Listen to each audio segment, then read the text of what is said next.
আমাদের যে এক্সপেকটেশন, আপনাদের যে প্রত্যাশা, সেটা একটু দুনিয়া ছাড়া। কারণ বাংলাদেশের সাংবাদিকতার কোনো স্বাভাবিক, যেটা আমি শুরুতেই বলতেছিলাম, এটা কোনো বিকাশ, স্বাভাবিক বিকাশটা হয় নাই। সাংবাদিকতা একটা গণতান্ত্রিক সমাজের বিষয়। সাংবাদিকতা সেখানেই থাকবে যেখানে আসলে গণতান্ত্রিক সমাজ আছে।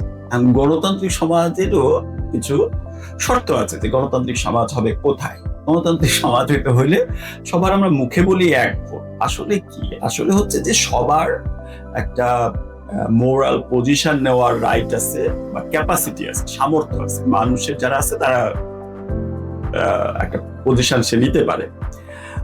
তো এটা তখন সম্ভব হয় যখন আসলে বৈষম্য কমে আসে, অর্থনৈতিক বৈষম্য কমে আসে। তখন সম্ভব হয় যখন আসলে আপনার মানুষের গুণমান সম্পন্ন শিক্ষা থাকে, মানে কোয়ালিটি এডুকেশনের বাংলা।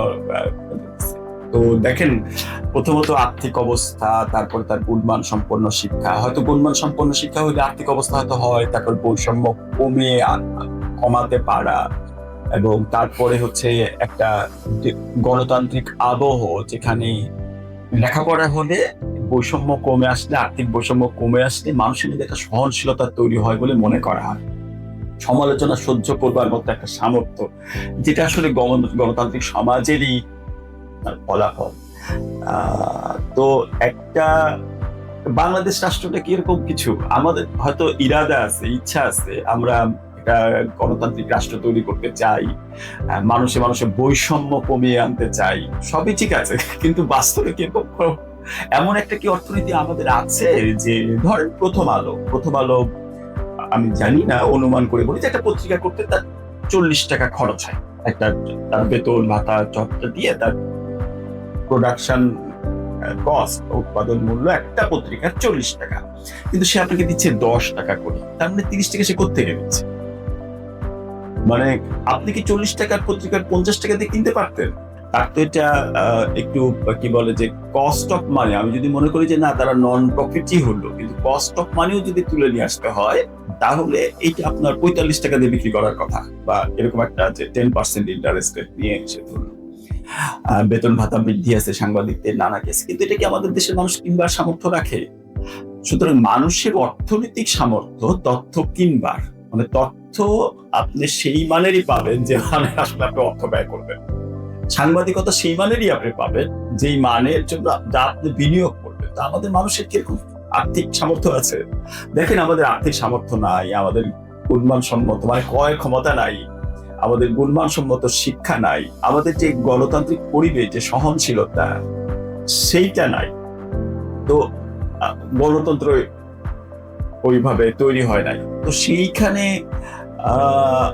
সাংবাদিকতা যে ক্ষমতার দিকে তাকায় থাকবে, ক্ষমতাকে অনুসরণ করবে, বিশেষ করে যখন শেখ হাসিনার মতো একটা এক নায়িকা তৈরি হয়, এরকম একটা এক নায়িকা তৈরি হলে সে তার বিরুদ্ধে কিছু বলার তো কিছু থাকে না, কেউ কিছু বলে না, কোনো জায়গা থাকে না, বরং সবাই আসলে ছোট ছোট শেখ হাসিনা হয়ে উঠতে চেষ্টা করছে, হয়ে গেছে। এটা প্রভাব পড়াটা অস্বাভাবিক না, এটা একটা কি বলে ডেমনস্ট্রেটিভ ইফেক্ট আছে। সবাই দেখার একটা ব্যাপার আছে, তারা দেখতেছে যে একটা মানুষ কিভাবে সমস্ত কিছু নিয়ন্ত্রণ করছে, চালাচ্ছে, এবং শেষ পর্যন্ত এই এক ব্যক্তিকে সন্তুষ্ট করতে পারলেই আপনার সমস্ত কিছু নিয়ন্ত্রণে থাকছে। তো প্রতিটা ক্ষেত্রে উনি যাদেরকে তার বরকন্দাজ হিসেবে নিয়োগ দিচ্ছেন বা স্বীকৃতি দিচ্ছেন, সেটা সাংবাদিকতায় হোক, বিশ্ববিদ্যালয়ে হোক, চিকিৎসায় হোক, সবাই তাকে অনুসরণ করছে। মানে সবই ছোট ছোট প্রোটোটাইপ অফ শেখ হাসিনা, সবাই এক নায়ক বা এক নায়িকাতে পরিণত হচ্ছে। সেইখানে তো নতুন যারা সাংবাদিকতায় আসছে, তারাও কিভাবে আসছে? আমাদের যারা নতুন সাংবাদিকতায় আসে, তারা কি খুব বুঝে শুনে আসে? তাদের কি এরকম মাথায় থাকে যে সাংবাদিকতা একটা যুদ্ধে নামতেছে, আমি দেশ সেবার যুদ্ধে? আমাদের এখন সাংবাদিকতা সম্পর্কে, সাংবাদিকতা মানে, আমি পুরোনো মুভিগুলো দেখবেন, আমার এটা মনে আছে, আমি কিছু মুভিতে দেখছি যে সাংবাদিক রিপোর্ট করতেছে, ছুটতেছে, কারাপশনের কথা বের করে নিয়ে আসছে, রাজনীতিবিদদের দুর্নীতি বের করে নিয়ে আসছে, রিপোর্ট লিখতেছে, পত্রিকা বারবার করে তাকে খাটাচ্ছে, তারপরে শেষ দিনও ছুড়ে ফেলে দিচ্ছে, তারপরে এক সময় রিপোর্ট যদি পাবলিশ না হয়ে বলতেছে যে না, তোমার চাকরি থাকলো না। আরেকটা পত্রিকা সে যাচ্ছে, সেখানে হয়তো রিপোর্টটা ছাপার পরে তাকে শহর ছেড়ে দিতে হচ্ছে। তারপরে সে তার বান্ধবী তাকে ছেড়ে চলে যাচ্ছে, সে মদের বোতল নিয়ে পড়ে আছে। এই যে একটা সাংবাদিকতার যে যোদ্ধার জীবন, যেটা আমরা আশা করি, কিন্তু সেটার বাস্তবতা বাংলাদেশে নাই। সেইভাবে কেউ আসেও না। সাংবাদিকতা করতেও যারা আসে, তারা মূলত দেখে যে যারা ভালো আছে, যারা বেশ দুর্দণ্ড প্রতাপ আছে। আমাদের এমনকি বিখ্যাত সাংবাদিক, আমি নাম না নিই, আমি ওনার সাথে কিছুদিন ঘুরে দেখছি যে উনি যে কোনো ডিসি অফিসে গেলে আগে বলে, "এই টেলিফোনটা লাগান, টেলিফোনটা দেন।"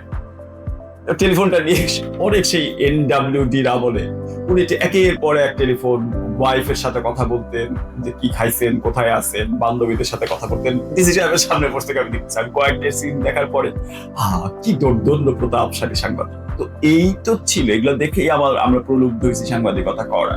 এছাড়া কি কারণ আছে আমাদের এরকম?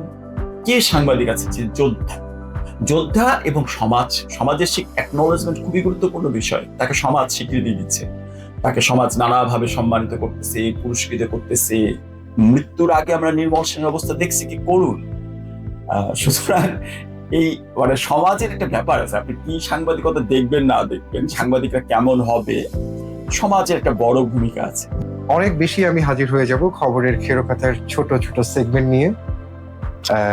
পরবর্তী সেগমেন্ট দেখার আগ পর্যন্ত ভালো থাকুন, সুস্থ থাকুন। ভালো লাগলে লাইক, কমেন্ট, শেয়ার করে ছড়িয়ে দিন আমাদের কন্টেন্টগুলো।